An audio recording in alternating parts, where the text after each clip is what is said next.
And I invite Mr. David Curry to come. He's the rapporteur, and he's going to make some comments about how things are going.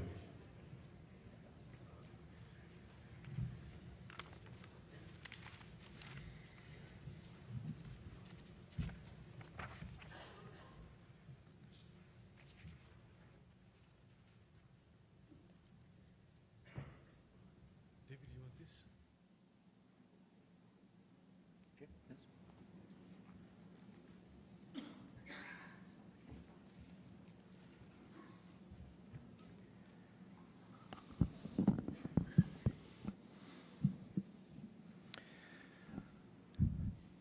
Good afternoon. Thank you for making me feel so welcome, and thank you for Victor's very kind introduction earlier. I want to stress that this idea of having a rapporteur come before you at various points of the program, as you will see in the big schedule, that this is not usually done. Usually a rapporteur in these kinds of meetings comes at the end and makes general comments. But we felt it important to experiment and innovate because of the richness of the program, to provide you occasional updates along the way, to both give you a broader sense of the sessions, especially those you could not participate in, and to hopefully stimulate questions or inquiries of the presenters, of the moderators, etc., so that as a community we are learning as much as we can. Yes?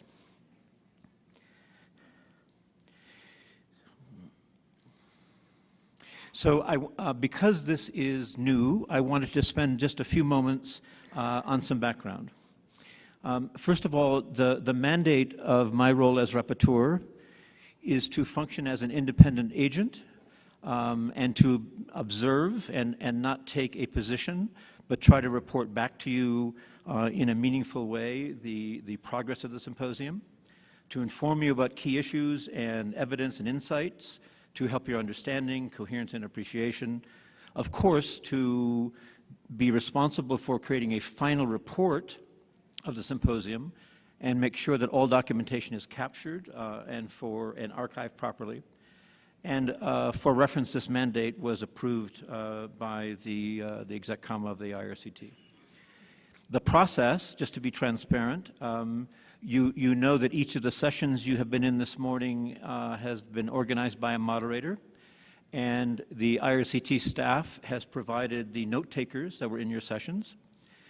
The session notes were sent to a central point, and we captured all of the notes, but we asked the moderators to distill each session and to provide some key bullets that we could consider, yes? The rapporteur's team that is working with me, Lars and Leanne and Asger, we sat together and looked at this input, and we tried to fashion a high-level view that was supported primarily by the moderator's judgment about what had happened in the session. So our ability to editorialize specifically, because we were not in the sessions, was limited.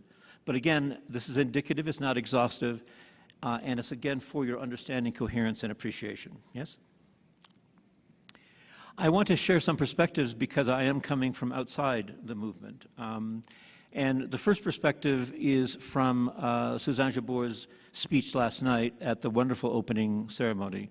And I'm taking this quote from her speech just as a part of my functions to remind us of how she described this.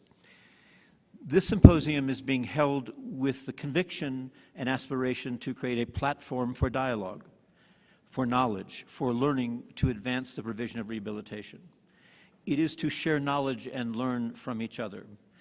And it is importantly about engaging the scientific debates in our field. And we heard some of that emerged in this morning's keynote session, and we suspect in varying ways in the sessions through the rest of the morning.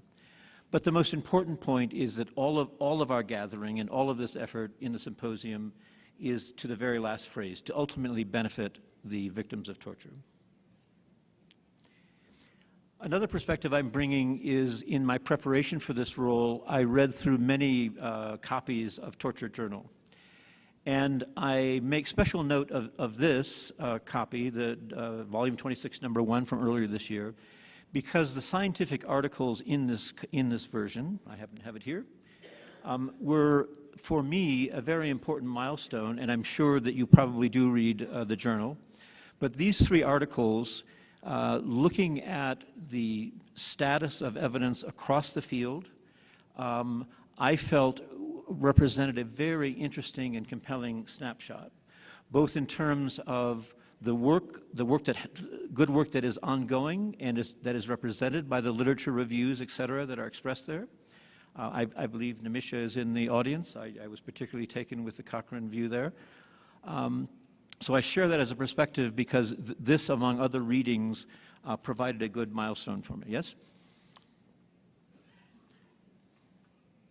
And we're not advancing. But the larger message and perspective is when I encountered the actual program, and this is a composite of this morning's program, and how rich it really is. It is extraordinary that you are needing to run 6 sessions concurrently, and I trust whatever session you elected to attend was rich in its content. And of course, there is simply the weight, the girth of the Book of Abstracts, which I invite you. I have read them. I feel much more wise than when I began, and perhaps a little more tired than when I began. But that said, I think this demonstrates the health, the vigor of the work in the field and the election to find the energy and find the will to communicate and to forward the cause of research and evidence in the field overall. And the last perspective is on the history of the symposia itself. If you look for a moment and scan across the 10 titles, you'll note, and this is a very, very high-level observation, you will note that the first 5 symposia focused quite properly on the role of doctors, ethics, and torture, broadly suggested. And this was quite appropriate, but I noticed in exploring some of the background of these various symposia that with the 6th symposia at the bottom of the first column in Buenos Aires, the lens opens a bit. Torture as a challenge in the medical and other health professions. So we begin to move from the focus on doctors, obviously a critical role played in rehabilitation and provision of services in general, and the lens begins to open to the medical and other health professions. And in the 7th and 8th symposia, we have opened the lens so that we begin to see a more interdisciplinary, at least across the health disciplines, view of what the subject matter of the symposium must be. And in the 9th and 10th, we begin to focus on systemic issues or strategic issues for the movement and the field overall. What does this represent? This represents, to me, from outside the field, a natural and very healthy evolution of the scope of your thinking as a movement, and recognizing that the lens indeed must widen to take in a more holistic understanding and a more holistic agenda for your work. I want to now shift to some very brief comments about what happened in the morning. I received permission from Dr. Solovey to use a few of his slides. I'm not going to go into them in great depth, but I felt it was important just to remind you visually of a few key points that were made. So this, you will recall, is his opening slide. Excuse me. And you'll remember that the first message in his presentation was this message: healing is a complex blend of art and science. And the challenge that I see, and I'm learning more about with you, is how we draw together these two important spheres and skills areas of how you do the work in rehabilitation in order to advance the treatment and rehabilitation of survivors. But in saying that, I also must recognize that I think it was the last intervention of the session this morning by Andres Gautier of ITEI. And I will distill what I heard in Spanish. But Andres made the important observation that there is a point of view that a technical vision, or a vision which is only technical, of rehabilitation, does not take into, or may not fully take into account, the craft, the art of psychotherapy, and the importance of the personality of the therapist in that rehabilitation strategy. And I believe that this is a healthy tension, and one that I think our keynote speaker captured as he began his remarks. But I also want to share this slide, and I'm not going to go through it, but what it does by referencing a pioneering phase from the 60s to the early 2000s and the noting of ideological resistance and different conceptual and theoretical controversies.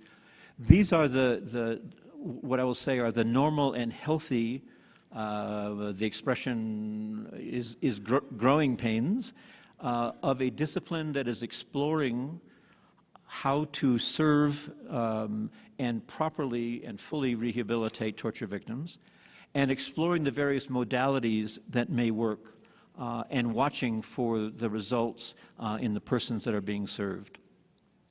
The fact that we can take a historical view and recognize progress and evolution is very similar to many other, or in probably all other, disciplines that go through their own evolutionary cycle.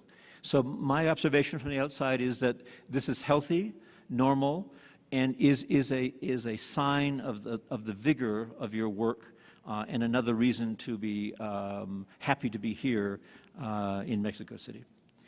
I will not go into this slide except to note that somehow we need to navigate our way to how we deal with this concept of evidence.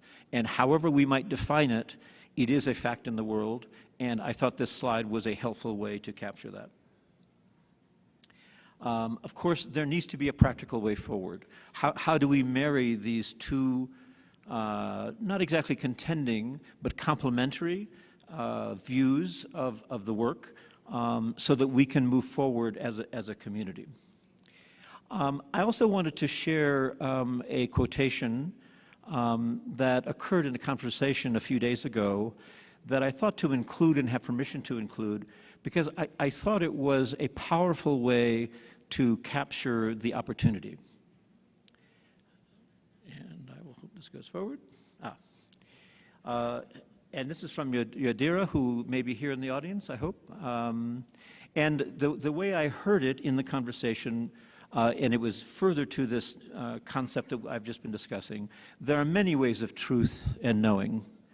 And in fact, we need to acknowledge that and embrace that. We need to find the pathways to join them together to make evidence that is meaningful, yes? So this is my outsider perspective, and this is the bridge forward in my view. So now, in future updates to you, I will not have to go through all of that foundation material. I can just speak directly to the content. So now we can switch to the heart of the matter, having spoken to the keynote. So what you have, of course, is the summary of the morning sessions. And the moderators were not actually listed in the program. There was some switching and assignments, et cetera. But may I invite the moderators, Nimisha, Carlos, Uju, Bernadette, Nora, and Jose, to stand, or may we give them our acknowledgement for their important work in the sessions this morning. Thank you. So I'm going to, in an orderly fashion, I can wrap it up. I have a few more slides. I will do that. And I'm going to introduce the afternoon session as well. So I have two tasks, yeah? So this is the way we're going to go through the 6 sessions. If you will see them on your program, and I just gave you the slide. Each of the items, the 1 through 4 here, represent what the moderator sent back to us as a way to summarize the session. And the text in blue is what my team suggested I should invite you to take special note of. So you can read through, but in the first session on supporting refugees across context, they asked me to take special note of the second item, which dealt with a series of questions about the definition of what torture is, as a one-off event or lifelong challenge. What does that mean for service delivery? How do we adapt services, et cetera, as a key takeaway from this. These 4 points, of course, were the substance from the moderator's point of view of what the session involved. So I'm going to continue to move forward. The second session was multidisciplinary approaches to refugees in countries of asylum. And while these 5 areas of note were all important, and you can scan them, I hope they're readable to you, my team suggested that I should draw out to your attention the first takeaway, which is that the group therapy modalities discussed in the session were very useful as an approach to working with survivors, and that the session was trying to demonstrate the level of evidence of efficacy about this approach, and I will leave it there, yes? The third session was on rehabilitation services in low-resource settings.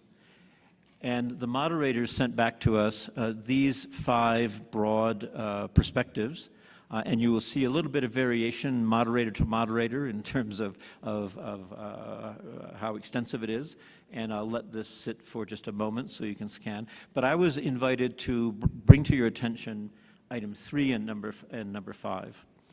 So number 3, the involvement of survivors, and from my background and my work, especially in research ethics and research integrity, let me just resonate strongly on this slide, because the involvement of survivors in treatment strategies, in treatment measurement, and in research is particularly important.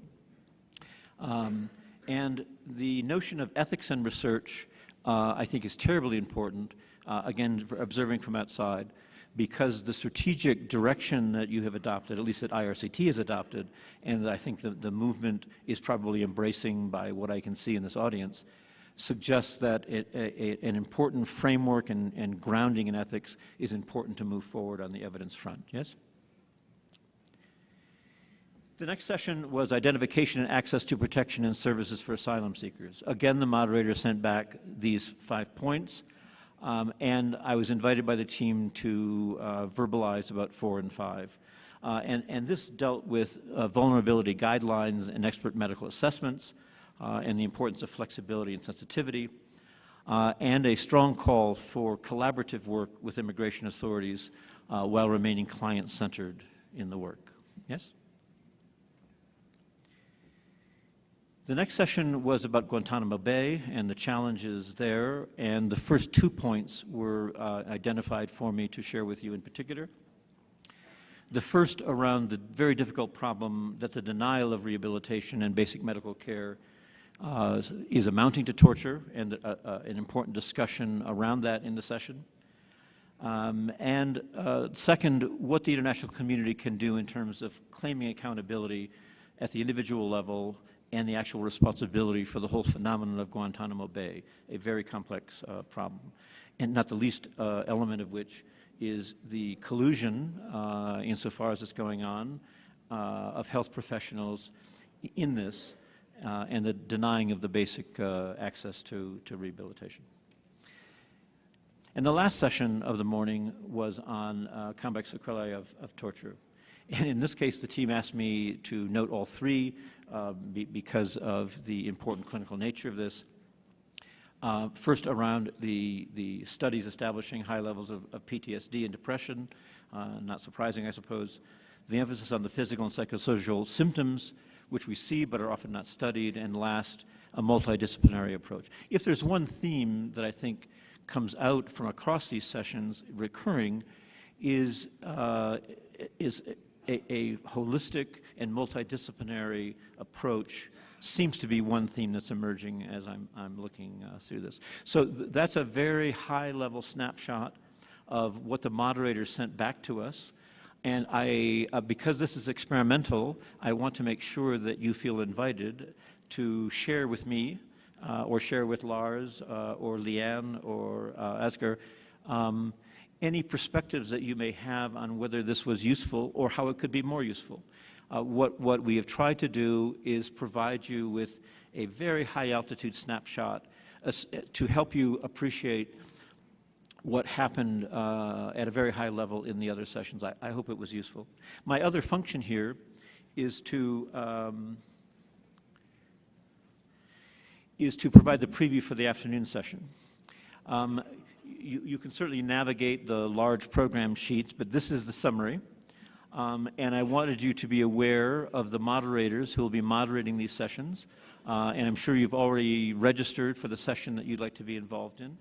I think from the rapporteur's view that, as with this morning, there is a rich spectrum of content and presentations that will occur in the afternoon, ranging from assessment to dance and movement therapy to advocacy to efficacy. So it appears as if the pace of the morning will continue into the afternoon, and I know there's another session at the end of the day. So my closing observation is that as rapporteur, there seems to be an excellent start to the symposium. I think the pacing, the richness, and your attention and focus is evidencing exactly what the organizers hoped for. And may I wish you a wonderful afternoon, and I look forward very much to speaking with you informally at coffee, et cetera. And I hope this was useful. Let us know how we can make it stronger. Thank you so much.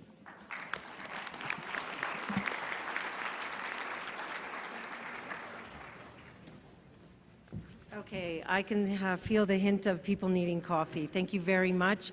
We are almost on time with our IRCT adjusted timeline. So I think you need a break, and I think you need a decent break. I think that we're supposed to start the next sessions at 1600 hours. So if you can make your way there by